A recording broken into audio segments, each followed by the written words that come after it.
Hi everyone, it's Eszter Bove here from Connected Mothers Circle, and I'm here to talk to Diana, who is very kindly agreed to chat with me. If you've been following me, you will have seen a lot of posts about this Connected Mothers Circle that I'm starting on the 21st of May, and it's going to be a face-to-face group in Barnet to welcome pregnant and new mums to connect with each other and to learn from each other and to create a community with my facilitation, to obviously with a focus on breastfeeding, as I'm an IBCSA lactation consultant, but I'm also working in collaboration with many other professionals who will come and talk to us. That includes doulas, birth workers, and other professionals in the field. More about this later. The reason I'm here for today is to invite a mum who used to come to other groups I've done over the years, and similar groups, and talk to us about her experience. I'm finding it difficult to put the idea across to mums and women and people I talk to about why it's important to connect with people who are slightly ahead of your journey and maybe slightly behind on their journey. Groups I've been running have done just that, and hopefully we're going to get a bit of an insight of why that might be variable and what Diana experienced.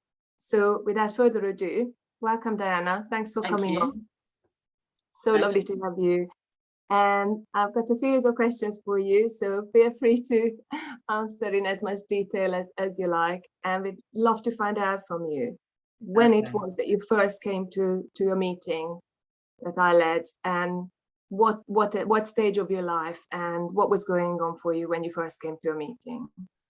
Okay, well, I first came to the meeting, I think I was about 7 months pregnant with twins. And the reason I came was because I needed to know more about breastfeeding. I'd read about it, but I needed to know more from a practical point of view.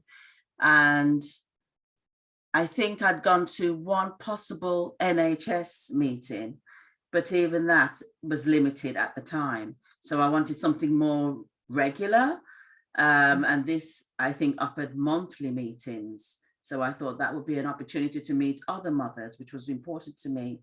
One of the things with having twins is people assume that you won't be able to breastfeed. And that was something I wanted to do. So I didn't know necessarily whether there'd be other twin mothers there, but I thought there'll be other mothers there that may have an idea to help me who's just starting out.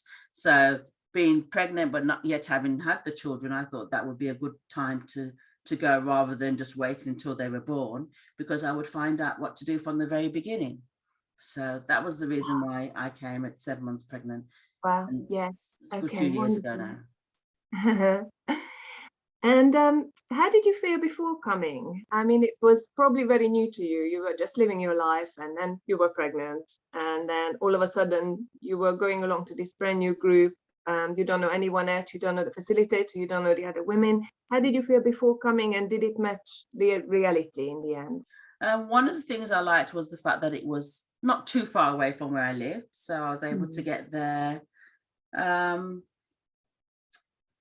by public transport at the time, which was important for me because I wasn't driving. But also the way I felt was, yes, I was going on my own, but I've done a lot of things on my own in the past. I mean, even the way I had my children, some people say is different. So, because I had them through IVF. So what I experienced when I got there was, I can picture it now as just a very friendly face and a welcoming face. I got there early, and there was yourself and your little one. So I just remembered just seeing two people, but the family environment was already there, and there was just you setting up. So I just remember that and thinking, well, they're nice people. They're not saying you've got to wait outside until we've got everything ready, that kind of thing.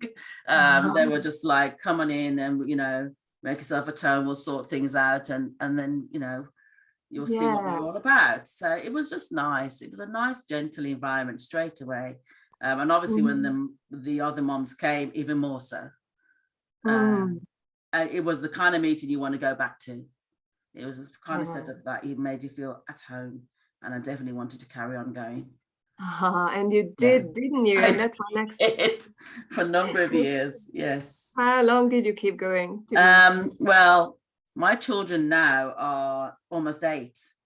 And I think I carried on going. I moved away 3 years ago. So I carried on going until I more or less moved away. So I think I carried on going for 4 to 5 years. Yeah. Wow. 5 years. And the friendships are still there, obviously, because we're still in touch. And if I was to see anybody, I moved out of the area, but if I still lived in the area and I saw people, I'm sure it'd be the same. No, it was very those good. Friendships are really lasting. Very lasting. And the thing is, people understood what you were going through because they'd been through it before.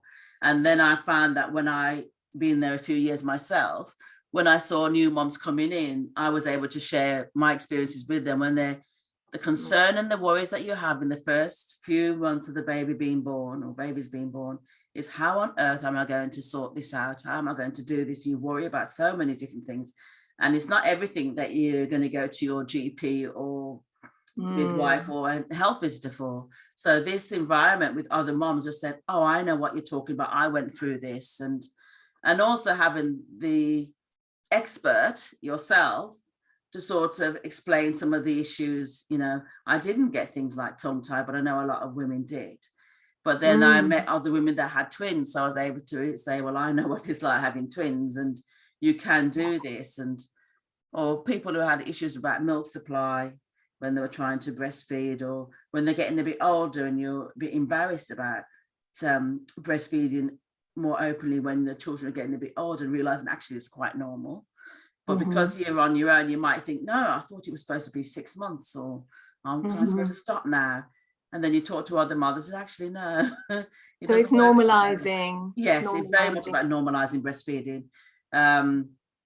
I would go to cafes and not stop myself from going out and meeting up with friends and breastfeed. I always had some sort of cover, but that's just me. That doesn't mean to say that that's how to be. Yeah. You know, that was just how I was. That was your personal choice. Yeah, I liked the environment that we had where we would meet up sometimes socially and have our children with us. I also like those aspects of the group. You know, we'd go to the charity farms, I think it was, where they would have a play area for children, but there was also animals to see, things like that. I like doing those kind of things.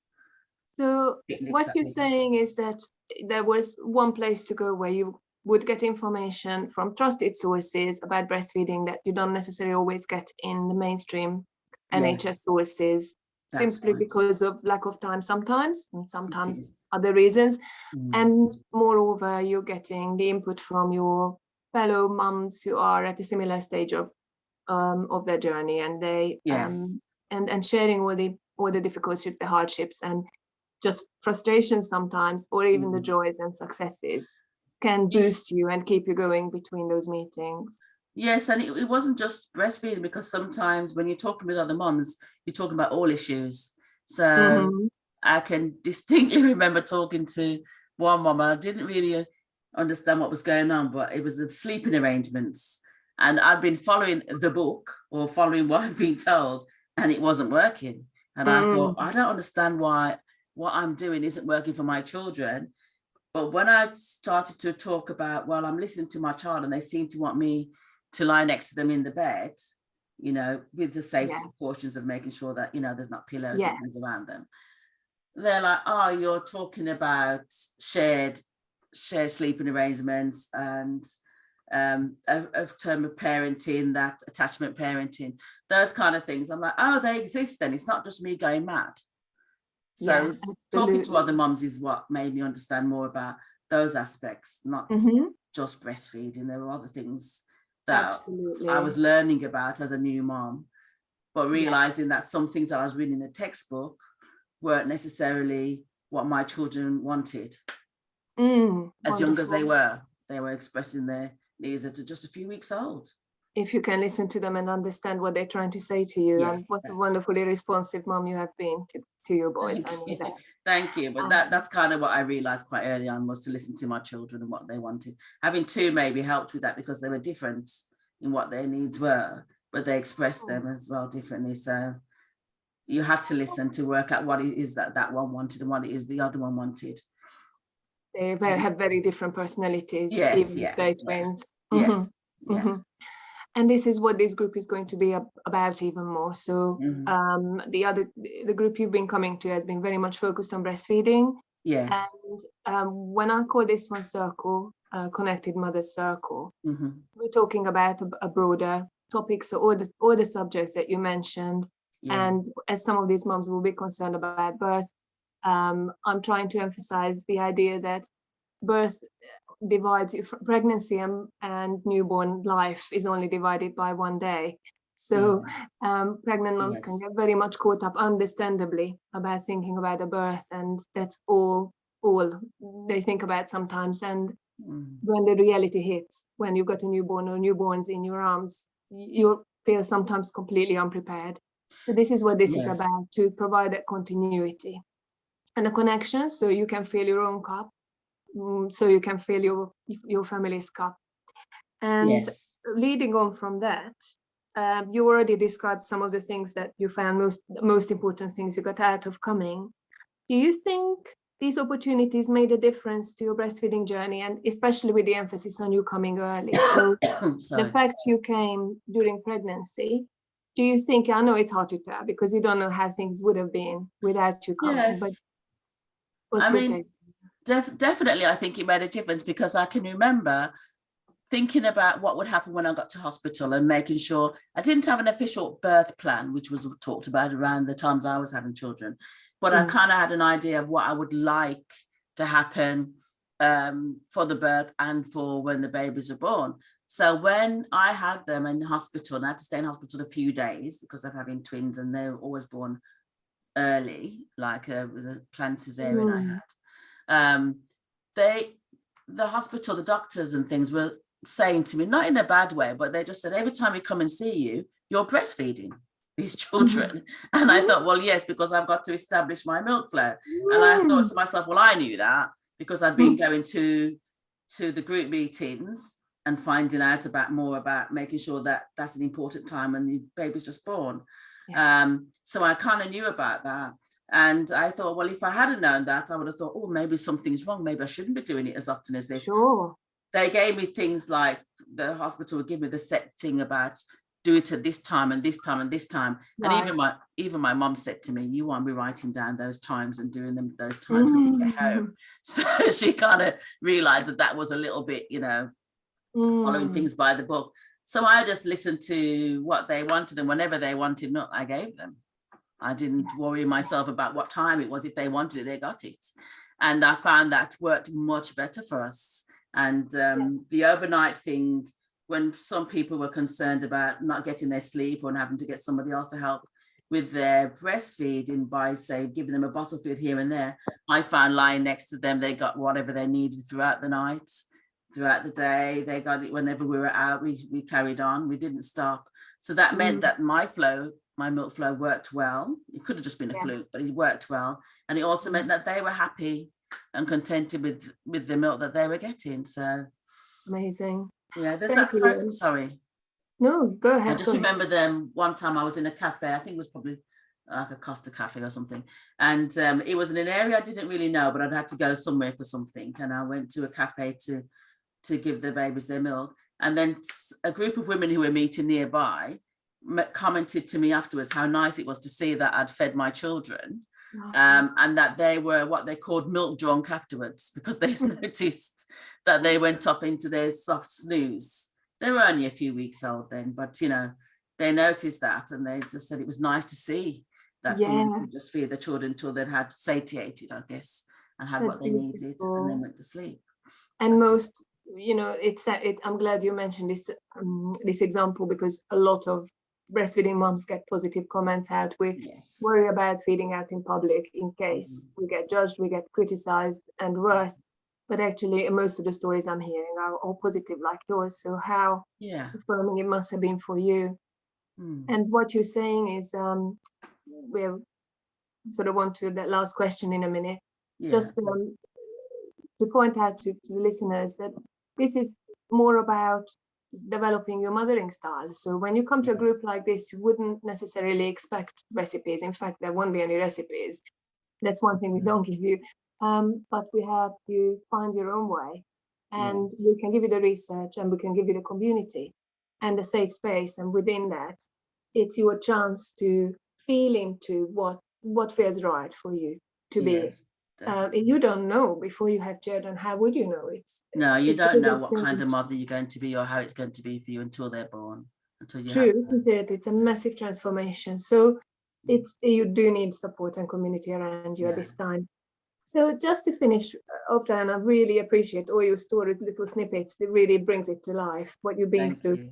What would you say to a pregnant or a newborn mum who is unsure of coming to a group like this? What would you say to them? I would say straight away, get to the group, join the group, get to the meeting, go and meet the other mums. I would not hesitate. I would advise it for anybody starting out as a new mom, and even if you not a new mom, if it's a second or third, sometimes people haven't had the breastfeeding experience their first time or weren't aware of things and support that might be available, especially with lockdown that's happened recently. People haven't been able to meet up like they might have wanted to. Sure. They need to know that they're there and there's other mothers going through the same things to talk to. So wonderful. I would go. And thank you for that. And second and third and beyond times moms are very welcome, of course, like you described it so beautifully. Yes. They're not sticking to first time moms here. Yes. And the group is starting on the 21st of May. You need to pop over to my website, or if you're on social media, to my bio and follow the links. It's all explained there, and you'll be so welcome. All participants come get a free goodie bag I'm putting together with some nice bits in it, so that will be for you to take away. I try and create a crib sheet or a takeaway sheet after every session, and a reminder. And as part of the group, there will be also an ongoing online community. So between meetings, mothers can tap into that, and they will get the ongoing support through a private group on Facebook. Diana, thank you so much for taking out time out of your busy schedule. Really appreciate it. All the best. Thank you very much. Bye. Bye, everyone.